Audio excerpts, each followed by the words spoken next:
Hello, everyone. Welcome to Deconstructing the Dark Passenger podcast, the podcast about all things Dexter. I'm Jean. I'm Victoria. And today, we're talking about the villains of Season 3. Of course. I don't like the Skinner. I don't like the Skinner. Let's put it out there. And maybe, I don't know, I feel a little bit, like Season 2, I think they spread themselves way too thin. I felt cheated. I did too, and I like Season 3 better than Season 2, make no mistake about it, but I also feel like Season 3, I feel like we got a little cheated too, we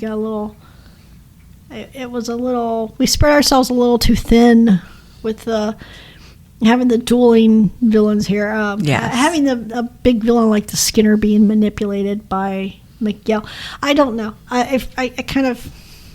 And I don't even have a full vision of that, like, was that going on the whole time, or did it just happen at the end? That's a good question. You know, I mean, questions come up about that were never really answered. Yeah.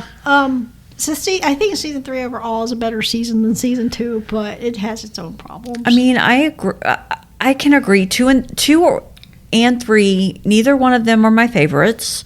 I mean, don't get me wrong. I've loved every episode of Dexter. I am Dexter through and through. I love me some Deb. But 2 and 3 were not my favorites by any means. They weren't the worst either. So, but I felt very cheated by the fact that our main serial killer is skinning people. I mean, I'm okay with that. I mean, I think the Skinner is fine. The concept of the Skinner is fine. I like Miguel. I mean, as far as, you know, as a big bad, as an opponent for Dexter, it's all fine too. I just feel like we didn't get like you said, there was like a lot of missing pieces. We didn't get a real vision of what. Yeah. I mean, I love Miguel. Yeah. Like, don't get me wrong, that part was great, but I felt cheated in the way there was questions that were unanswered. They brought up thoughts of like, has he done this before? You know, and with the Skinner, it's like just out of nowhere, and it's like, I don't know what you mean by it's out of nowhere. I just, it just seems like a weird thing for a killer. But I think we get some backstory about that when he was with the Contras, and I think that's the skinning thing is a holdover from that. Yeah, but it's not something you see a lot, so it was just different. Yeah. I mean, I thought, like, so I always took so basically, I think they're interesting. So we always talk about the code, and that's kind of Dexter's morality, you know. But I think you have, with Miguel and the Skinner, you have two additional views of like kind of a moral code. And I think they're interesting because the Skinner, his is based, as you know, they figure it out, especially Deb when she has to question him.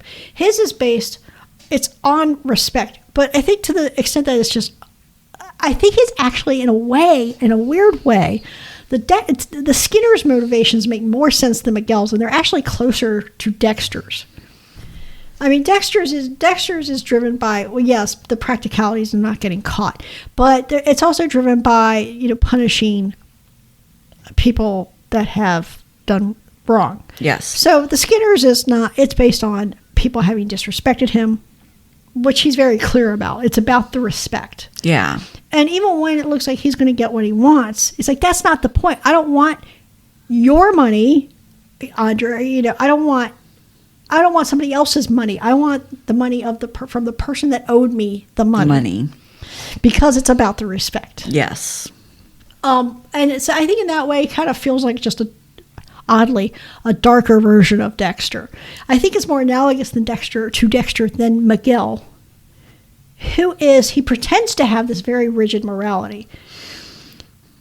So, you know, it seems at first, we get for most of the season, we get this image of Miguel that he is disgusted with the legal system. Yes. That he wants to see justice. Yes. Done. He sees like the legal system is a problem because it will let a guilty person go. Yes. If it means not convicting an innocent person or whatever. So he's frustrated with the system, and he sees Dexter's approach as an answer to that. But then he just kind of goes crazy with it.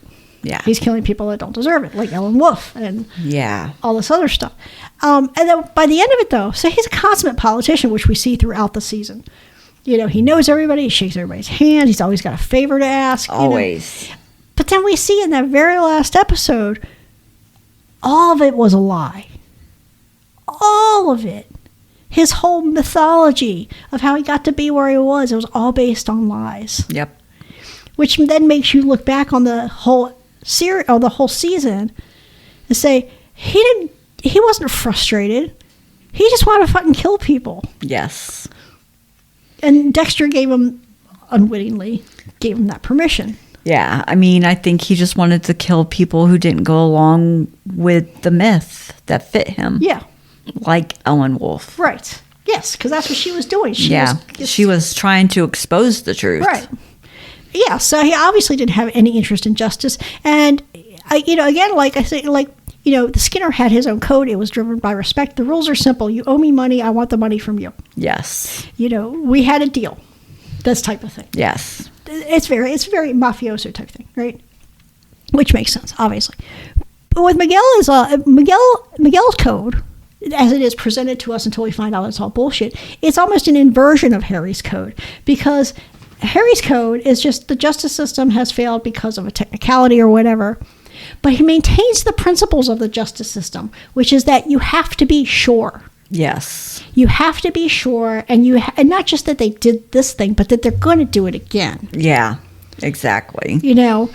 You have to be sure. Miguel doesn't have. Miguel, if he had to, we see it when he has to work within Harry's code. Even that is too much for him. Yes, it is. Just to make sure that that you're killing the right person, which is even before his brother comes along and blows up the whole thing about his past being a lie. The first sign that Miguel was full of shit was that he didn't even want to know that he was definitely killing a person that deserved it.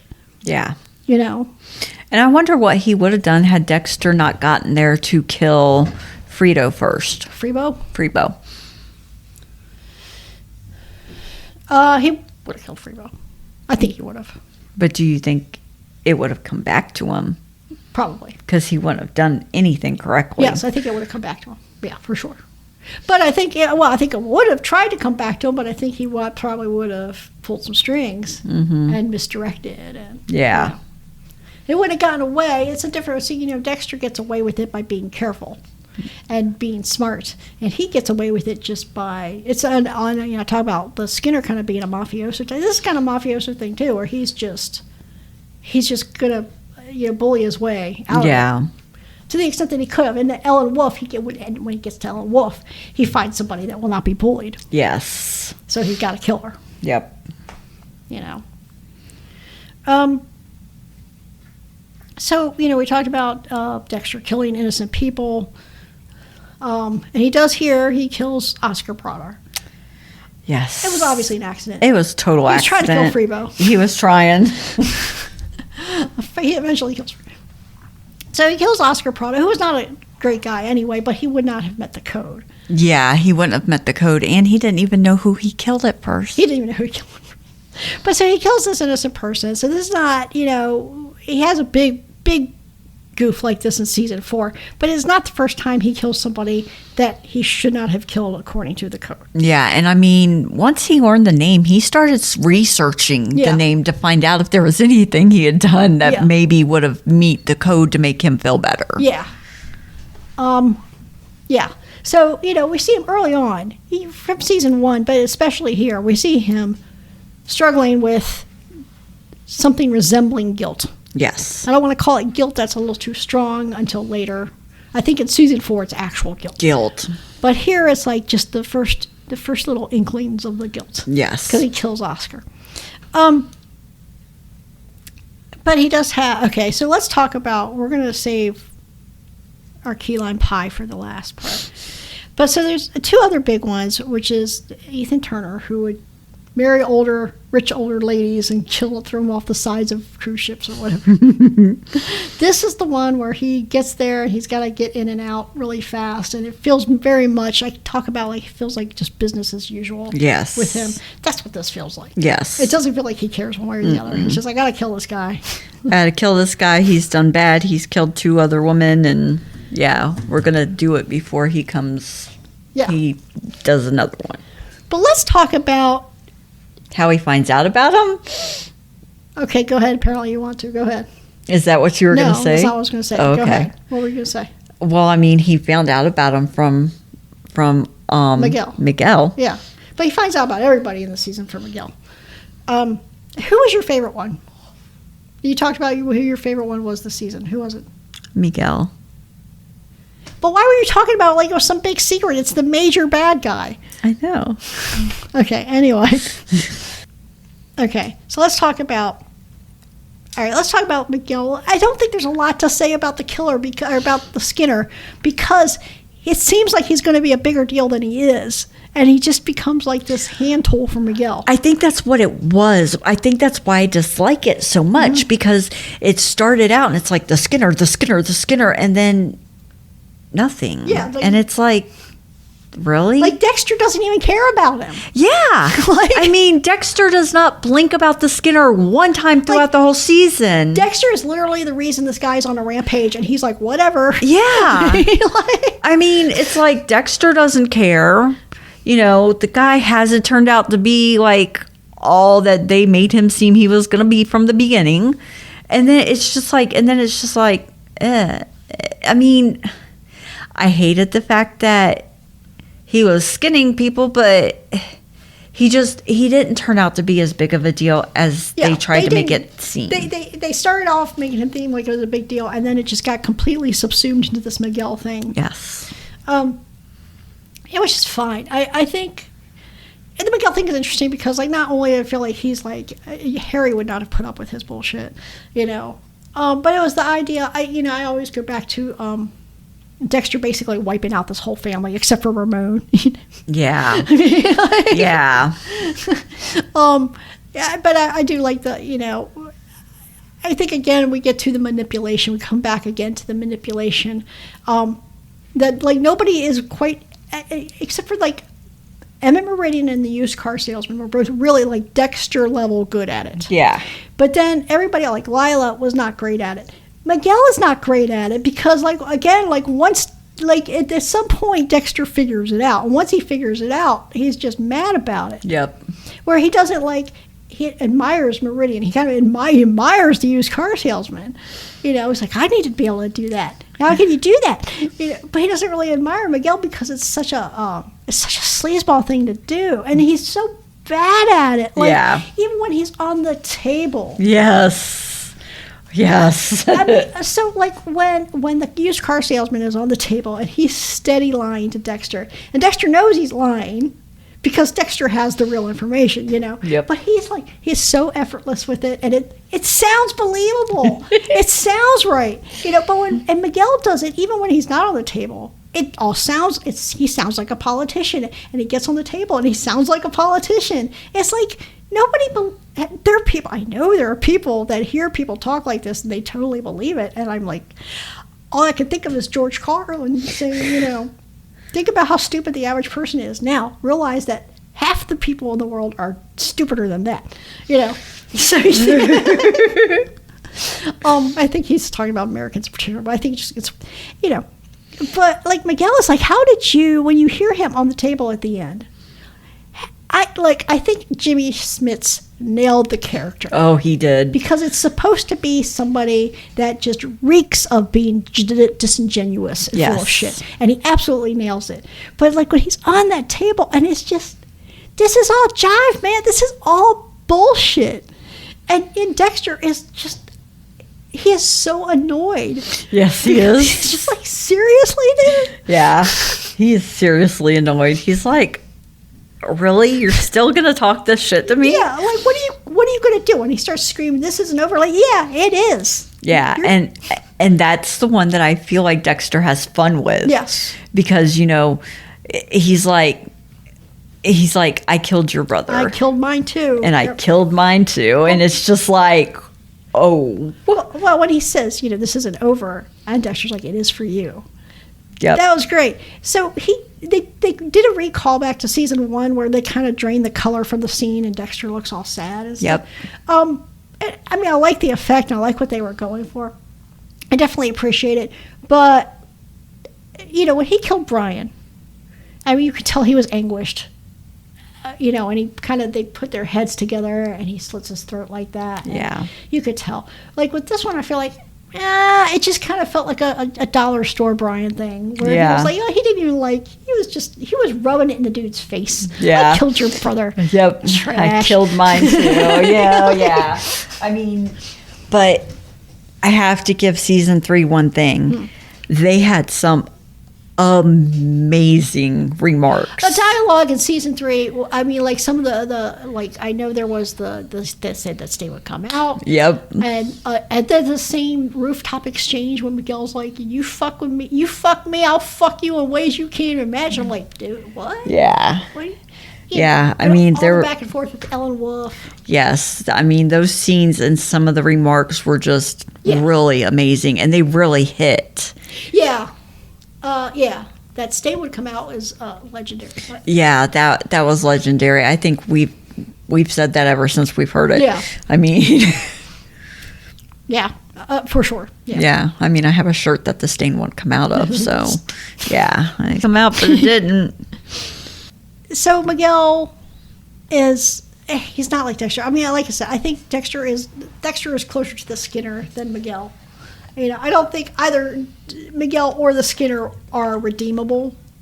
And I do, for some reason, still believe that Dexter is. Well, because Dexter has shown signs of it. Yes. But, okay, so let's talk about some of the...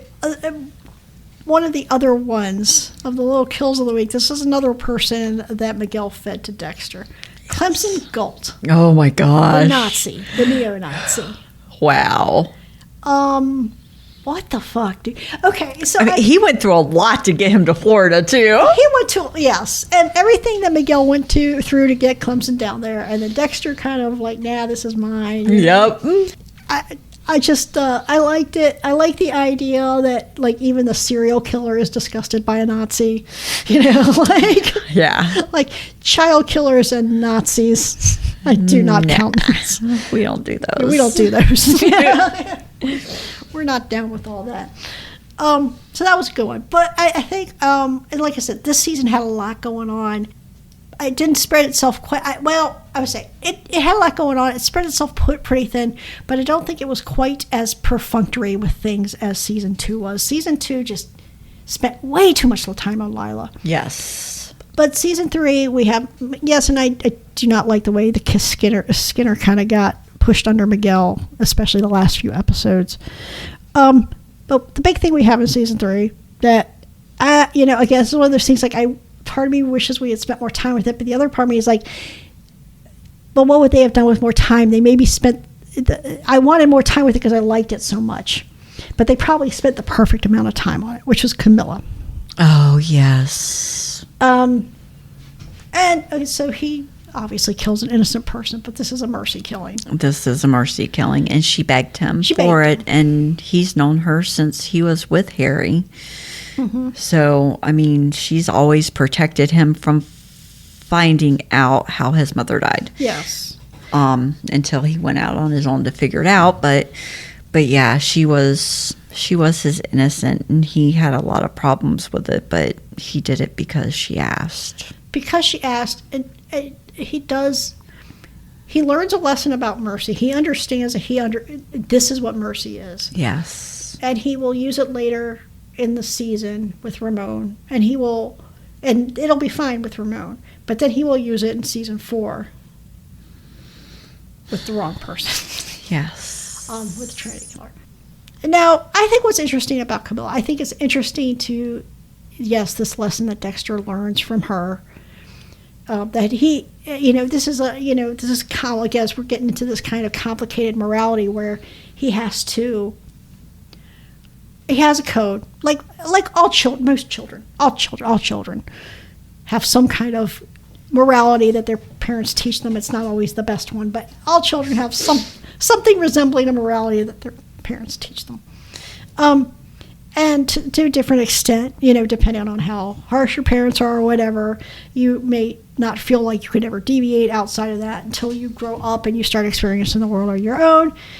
So Dexter has this code. He's accidentally broke it with Oscar, but then he gets face to face with it with Camilla. I think it's interesting because she's definitely outside of the code. So, as a child starts to kind of learn about the world, and they find out, like, most things in life are not the black and white. They have to go outside of this whatever system they were taught by their parents. And that's Harry with Camilla. Camilla falls outside the code. She's an innocent person, but he's interacting with her. He clearly has a fondness for her. Yes. He would not have done this with just anybody. He's not, he doesn't turn into an angel of death going through hospitals and looking for people that are in pain. He's helping a friend because she asked. And I think it's interesting. So as he's learning that, like, there is a point where it's acceptable to kind of go outside these little lines that Harry drew, for a limited reason. Yes. Obviously, you don't want to go crazy, which he never does. No, he never does. But at the same time, you have this running up against Camilla, who is asking him to do this for her. And she gives this, it was so funny to me because she's like, Jean had begged her because he had gone through the same thing. And he had begged her to help him end it. And she couldn't do it because she's Catholic. Yes. And she can't kill herself because she's Catholic, and that's a mortal sin. It's unforgivable. Yes.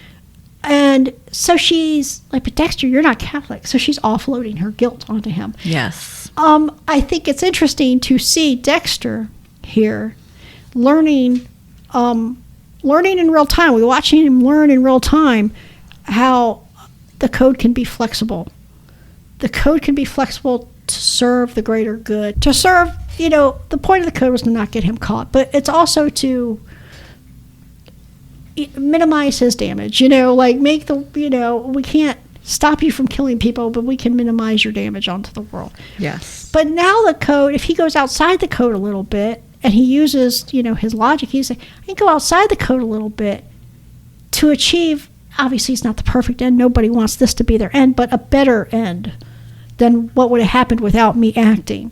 Yes. Which is actually what the code does, because most of these people would keep killing and keep harming. Yes. Whereas with her, she is very rigid in her morality. Yeah. She could not even have mercy on her own husband because she could not imagine a situation where she could be justified in taking a little step outside of this very rigid understanding of the world. Yes. To the point where she is like, literally, you believe that this is a sin, a big one. Okay, whether you're killing yourself or you are killing your husband. This is a big one. Yes. Murder's a big one. Okay. But you're completely comfortable asking somebody else to do it just because they're not part of your religion. But I think she knew. I think she just knew. I think she might have known. I think that's a different discussion, though, because her stated, like, she's like, you're not Catholic. It's fine. I'm like, as a person that was, again, raised Catholic, I was like, are you under the impression that only Catholics believe that murder is a sin? And if she had done it herself, though, it would have been suicide, which is a mortal sin for Catholics also. Right. It's worse. For Catholics, it's worse because they can't ask for forgiveness. Yes, and they don't go to heaven then. It depends. If you're a universalist, you'll eventually get to heaven. You just have to be purged of your sin, which will not be pleasant, but it's a lot better than never going to heaven. Yeah. Did she know? I mean, she tells him at the end when he does kill her as she's dying. Yeah. He tells her what he did. He killed Brian, and she says it's good. Yeah. He did. That's good, which is great. I think. Well, I mean, he gets in that second there with her. He gets more affirmation about himself, his worth as a human being than he ever got from Harry. Yeah, he did. He did. You can see her true love for Dexter in that moment. Yeah. and how much he cares about her. Like, he trusts her with the biggest secret he has, almost. He knows she's going to be dead, so he knows. But still, like, I mean, that's still something you want to tell anybody. Whether they're about to die or not, is that something you want to tell somebody? No, I mean, not me personally. I've never killed anybody either. But I've never had to bail her out of jail, people. That's how, I don't know. I just that's how I just think it's interesting. I think, like, we're talking about all these. I think season 3 really is a season about how people do or do not have moral codes and how they actually exercise them, and you come away with it with Dexter and the Skinner in a weird way being the most respectable ones. Yeah. You know? Yeah, you really do. And I mean, and you see a different side of Dexter. Yeah. You know, and you know, we see that he can actually love and care about people. Even if he doesn't, he's still not quite able to name it that. But that's what it is. Yeah. Yeah, the Camilla thing hits hard, but it's interesting to me. And another thing about the Camilla thing, I mean, I think it's interesting to me the way he's actually devoted to helping her. Like, I gotta find this key lime pie. You know, even before it becomes about killing her, I gotta find the key lime pie. And he brings Rita to meet her. Yes, this is Deb will not come.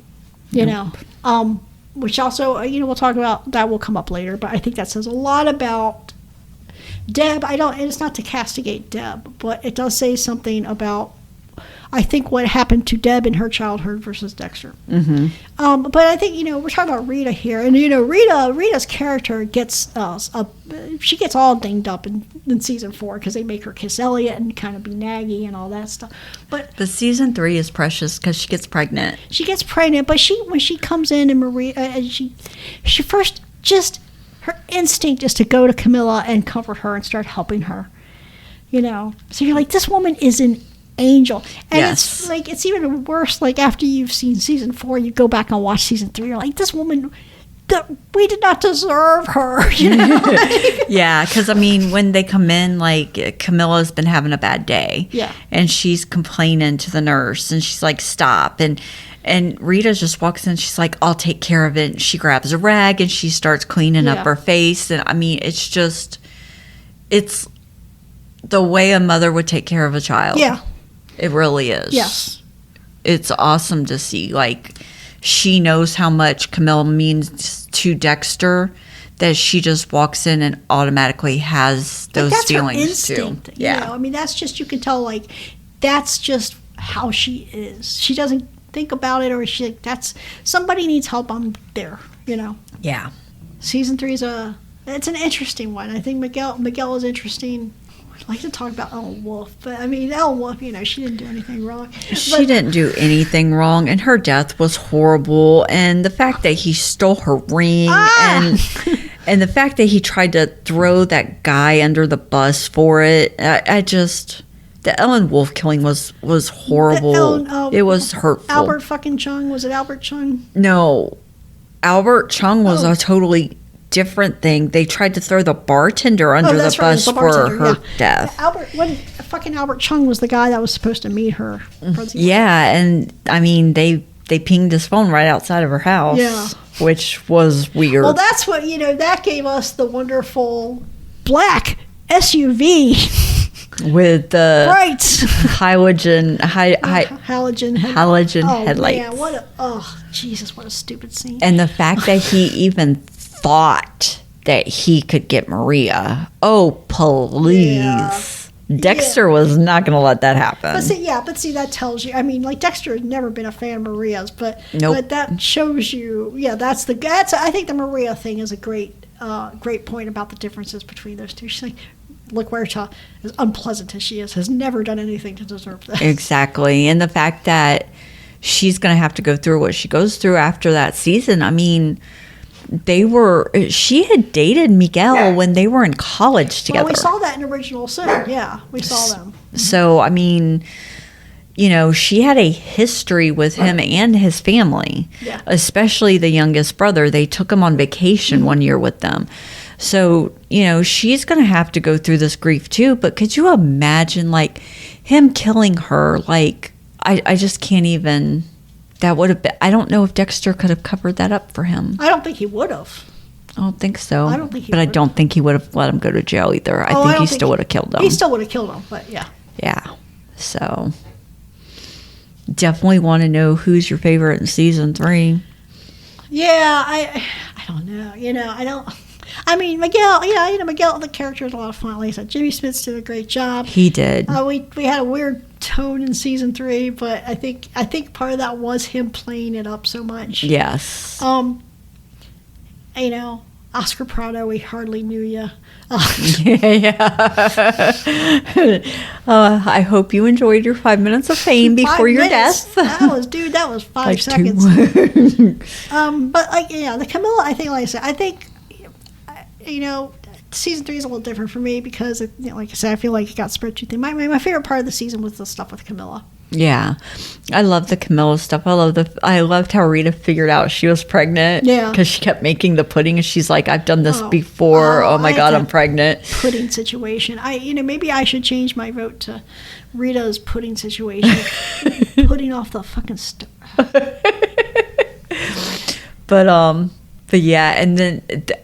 This one had a lot of good remarks, so it had a good line. There were a lot of good one-liners. A good line. Good. This was metric fuck ton of coffee season too. Yes, metric fuck ton of coffee, and they said that stain would come out, and I killed your brother, and I killed mine too, and I mean, so many of them. Yeah, it was a good season for that. It was a really good one-liner season. But yeah, I just think the Miguel kill was it brought you back, and it was... Yeah. It was almost tone setting, like, oh my God, you remember how he looks when he's really serious about it. Yeah, I think it's weird because I think, Brian, the Brian thing was not, the Brian thing was not as sad. When he killed Brian, it wasn't particularly satisfying because it was so sad. Yes. Even if you knew what Brian had done and everything, it was still like he's killing his own brother, and he's clearly sad about it, so you're sad about it. The Lila thing was very satisfying because nobody likes Lila. And the Miguel thing was satisfying too, but like you said, it was almost like a tone thing. Yeah. It was it was sad because like they wanted to cue us up to be sad because Dexter was losing a friend, but he just seemed to revel in it. Yeah. He reveled in telling him that he had killed his brother. Yeah. And I think it really was because in the end he learned that Miguel wasn't his friend. Miguel just manipulated him for what he wanted. Yeah. I think it's interesting that you've had, Rudy or Brian, who was not manipulating him. He was manipulating him, but because he wanted to get closer to him. Yeah. And these other, Lila and then Miguel were manipulating him as well, but they wanted something from him. Yes. So I think it's interesting. Very interesting. Dexter is like the master manipulator. He keeps getting played by these really subpar, these amateurs. Anyway, do you have anything else about this one? I don't. Okay. All right, so the real fun's going to start next week.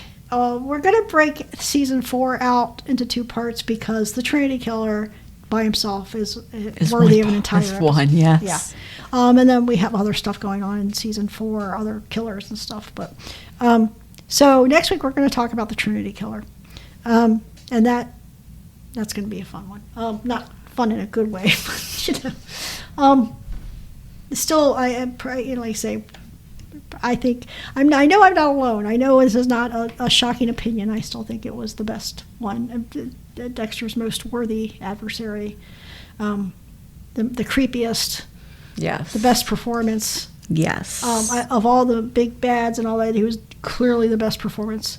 I bet Kristen Carmago as the Ice Truck Killer is very, very close. Yes, it is. It might be between those two, it might be too close to tell.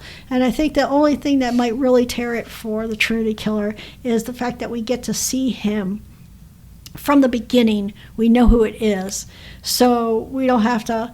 He doesn't have to hide behind, being sweet to Deborah. We see right away that he's a fucking batshit insane. Yeah, it's just the biggest surprise of it all Yeah. comes at the end. So, So we're going to talk about Old Trinity next week, and then the week after that we'll do the rest of what happens in season 4 for the killers in season 4, the other villains in season 4, and we'll just move on from there. In the meantime, if you want to check out our other podcasts, the Final Assessment, which is our podcast about the show Evil, and Outside Food and Drink, which is our movie podcast.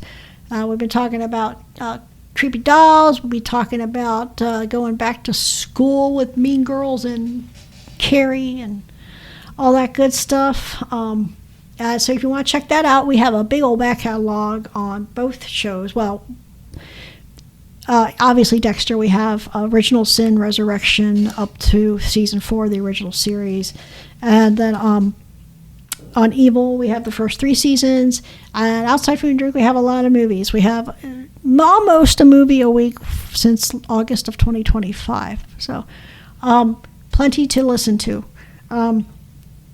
And so if you want to do that, you can also follow us on our socials, drop us a line, tell me what you think about Camilla outsourcing her guilt. And please, if you know anything about how to make a properly key lime pie, let us know, because I like key lime pies, but I don't know how to make them. so give us your recipes. Give us your recipes. And until next week when we talk about the Trinity Killer. Later. Later.